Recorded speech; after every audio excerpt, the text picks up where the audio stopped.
Hi guys, this is Felix from SS1 Performance. Welcome to the second video on my channels.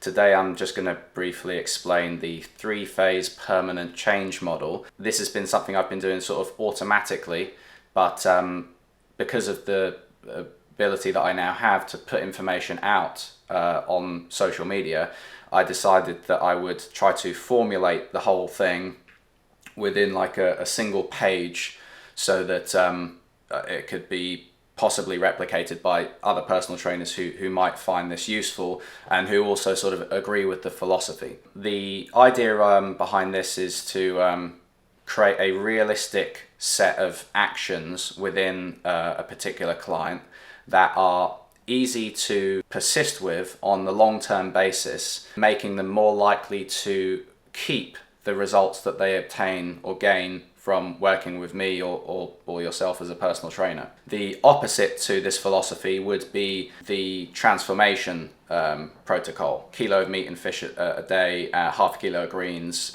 20,000 steps, loads of water, do that for 8 to 12 weeks and then get reduction of say 10% body fat. However, you can actually add my philosophy onto the transformation concept as well by adding 2 more phases after the transformation. It's just whether or not someone has the ability to actually still have let's say, what would you call it, the cognitive energy, the mental energy to actually abstain from bouncing back after such an aggressive transformation. You see I've got this watercolor painting which says phases blend. So the first thing to understand is this is not a structured thing where you see the boxes in the middle are all separated. This isn't how the structure works. It's closer to that watercolor painting in that like you kind of blend these things together. Some things might trail across all 3 phases. Others might be kind of, slightly ahead of where phase 1 is. The first thing to understand is that nothing happens in like these perfectly rigid ways. So if you are a trainer, just because someone's gone to phase 2, it doesn't mean you immediately drop stuff that might be working. The second part is the philosophy. So I always tell everyone the best way to be is a 7 out of 10 all year. A 7 out of 10 all year beats a 10 out of 10 all month. I've seen so many people push at the gym, 5, 6, 7 days a week. They're doing chicken and broccoli every day. They're drinking, doing everything perfectly. And then I'm like, you kind of set your watch by them most of the time. And you're like, well, how did it go 2 months later? And it's like, well, I couldn't keep up with it. It's like, well, no, of course you couldn't keep up with it. It's not because you suck. It's because you've done something which is just so unrealistic. You're never going to be able to do it. So it might feel good at the time, but it doesn't feel good. But it might seem like you're doing the right thing at the time. But actually, if you bounce back, it's not really worth it. You'd probably be better off aiming to be a 7 out of 10 and being like that all year, and then happy days. You're probably going to get quite good progress. The second element to the philosophy is that permanent change is derived from a psychological shift followed by an active replication via internal drivers. Now that seems like a bit of a complicated way of saying that you need a psychological shift in order to create permanent change. You need to actively replicate the things that cause the change, but they need to be from internal drivers. So an internal driver is not me. It has to come from you. At some point, the reason why you're going to the gym 3, 4, 5 times a week, the reason why you're ordering a chicken pad thai rather than a deep pan large American pizza when you want to get a takeaway, at some point will need to come from your own internal drivers, because otherwise they're always based upon the presence of a personal trainer like me being, oh, well, why'd you do that? Oh, shouldn't you have done this? What the hell are you doing before we do a weigh-in, eating something like this or that? That person's not always going to be there, so therefore they need to be internal. Why do I kind of seem to have a slight, not issue, but why am I going away from the transformation side of things? Well, I've got 2 bits of data under supporting data just here, which sort of confirm that this model is probably where the industry should be going. So 64% of UK dieters said they diet all or most of the time, and within 2 years people tend to regain more than half the weight they initially lost. If anyone wants to debunk that and isolate exactly why what I'm saying is wrong, please be my guest, but I think we all probably know in our heart of hearts that it's quite hard to keep the weight off once you lose it. So more than happy to get into, you know, some back and forth online, but at the moment I'm just trying to build the channel. What you can see in the middle is 3 phases and fat loss, function and muscle gain.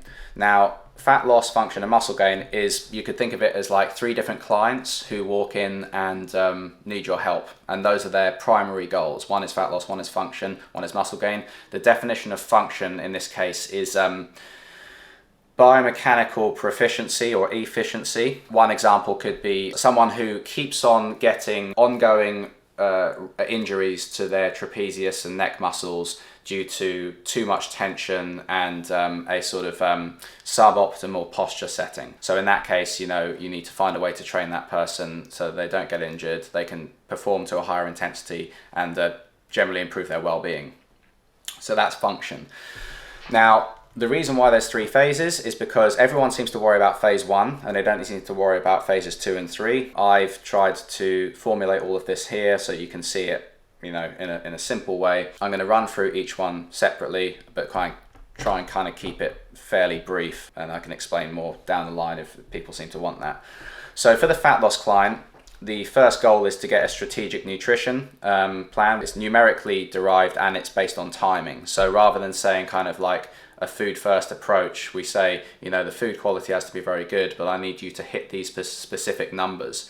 So numerical, and then the timing of the nutrients as well is very important. It's actually on the hierarchy sort of like 3rd, or I think it's the 4th one down. If you look at the some of the guys like Mike Israetel will put it down as like the 4th on the pyramid. I think that's Eric Helms does the muscle and strength pyramids. Then I've got foundational strength, which I use to ensure that there's muscle being built or at the very least maintained.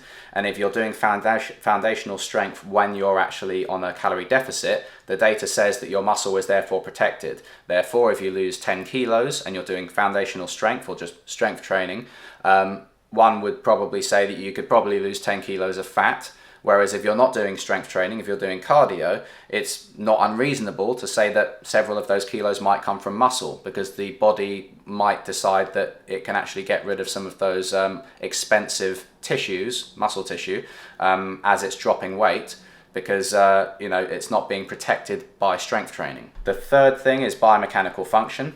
We need that for fat loss so that people can move well. So that's like, you know, are all of my joints articulating?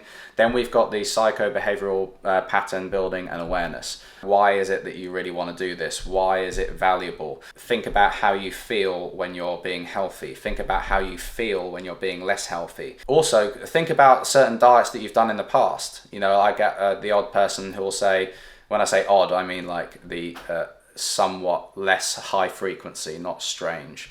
But, you know, every now and then someone will come along and say, oh, I've got a really good diet. And it always allows me to lose weight. And in my head, I'm like, okay, so this diet always lets you lose weight. So that means that if it worked, why are you coming to me trying to lose weight? So then I'm a nice guy, obviously. So then I say, oh, okay, well, tell me about the diet. Let's say it's the juice diet. Apologies if anyone's done a juice diet and that you think they're wonderful. I personally don't. But hey, we're all here to just discuss the pros and cons of all this sort of thing. So they say, oh, I'm on the juice diet. I always lose weight. Then my next question is, cool, how much weight did you lose? I don't know, let's say 5 kilos. And then my question is always going to be the same. Then what happened? It's like, oh, well, you know, gained it back again, obviously, when I stopped the diet. So then it's kind of like, okay, well, how about this time we do a diet which enables you to keep the weight off so that you don't keep on doing the diet over and over. Once we've got the weight loss to the point where we want it, then let's kind of start to rebuild the diet a little bit more so that it works in the long term and you can maintain that lower weight whilst over time starting to maybe enjoy some of the things that you've missed out on in phase 1. So for that fat loss client, they then move to phase 2. Let's say they've lost 10 kilos. I then need to rebuild their carbohydrates back into the diet, let's say. I know a lot of people are going to say, oh, why are you using carbohydrates as the main sort of, what would you call it, strategic change to the diet? There's a whole big conversation at the moment about, you know, whether it should be fats or carbohydrates. Everyone seems to agree that protein should be maintained at a high level the whole time. But rebuilding the carbohydrates back into the diet is something that you want to do quite strategically, which is why it says strategies. And usually we base it on the fuel for the work required.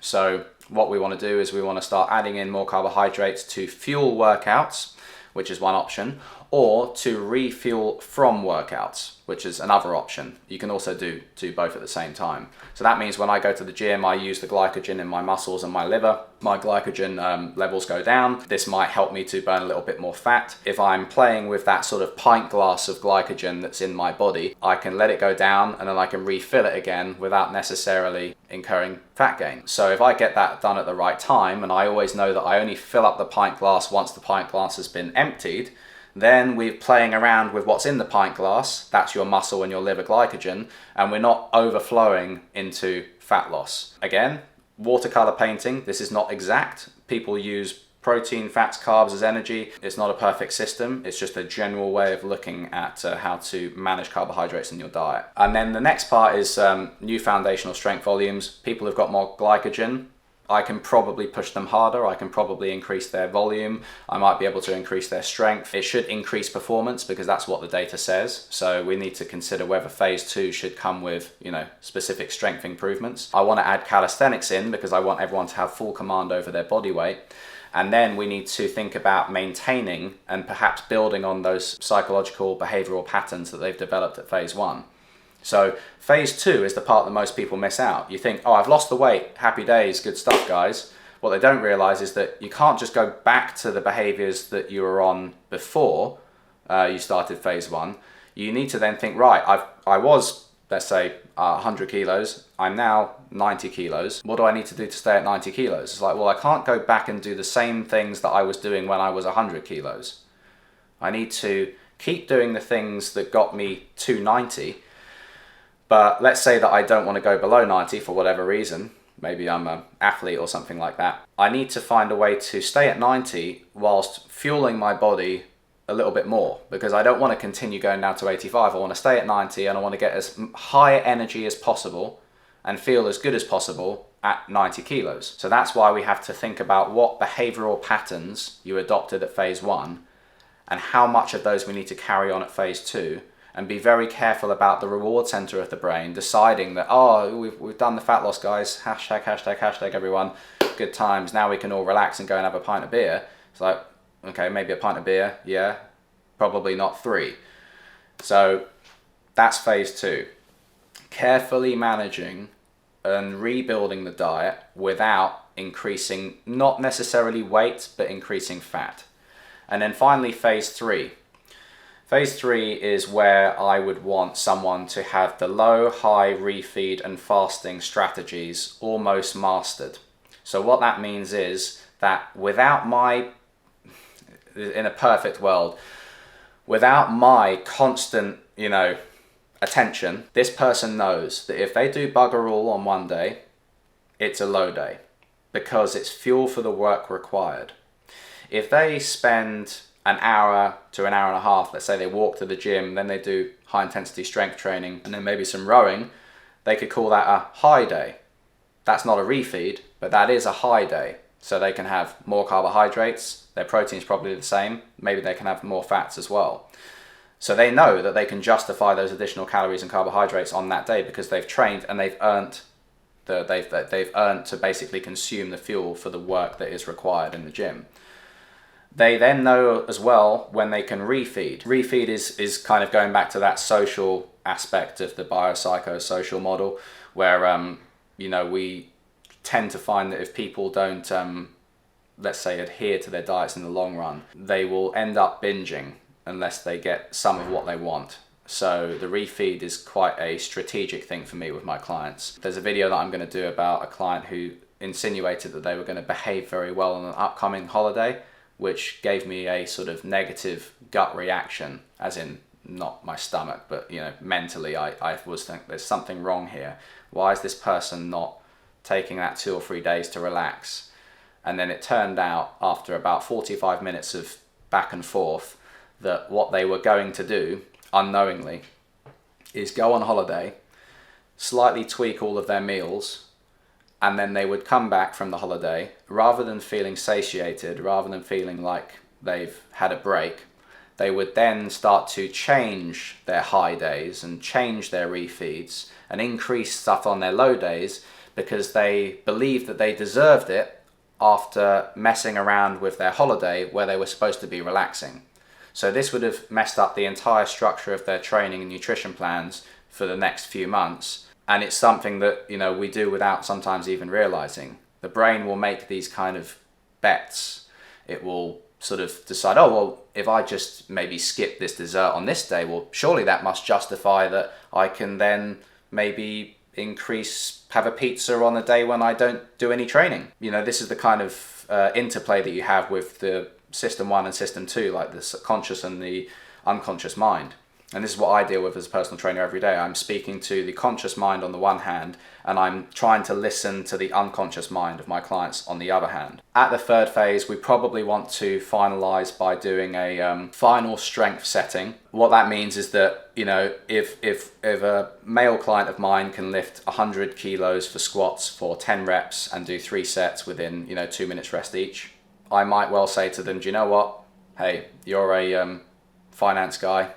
Do you desperately want to squat 120 or 140? And if they say, well, not really, I will tell them, apologies to anyone who disagrees with this, but I will tell them, maybe that is a good amount of strength for your squats. Maybe going to 140 and getting injured isn't actually going to be that useful for you. That's what happened to me anyway. Maybe what you should do is keep that level of strength and start to search for other areas where you can seek improvement, where you can seek to push yourself harder. And that's why on phase 3 under fat loss, you have calisthenics, because it will take you a lifetime to do the front lever and the planche and, you know, things like walking handstands. You're never going to perfect any of that, but it's fairly safe if it's done properly. And it doesn't involve you loading up 3 plates on each side of the bar on the squat rack. So unless you're on the football field and the person opposite you can squat 180, if you can squat 100, you know, maybe that's a bit of a problem, because there's a huge strength differentiation between you and the person on the field. But if you're like a finance person, or you're a project manager, or in HR, you know, at a certain point, I will stop people from lifting heavier, because I'll say to them, look, you're at a good level here, hold on to it, don't get injured, keep that level of strength, and let's find other ways that you can improve.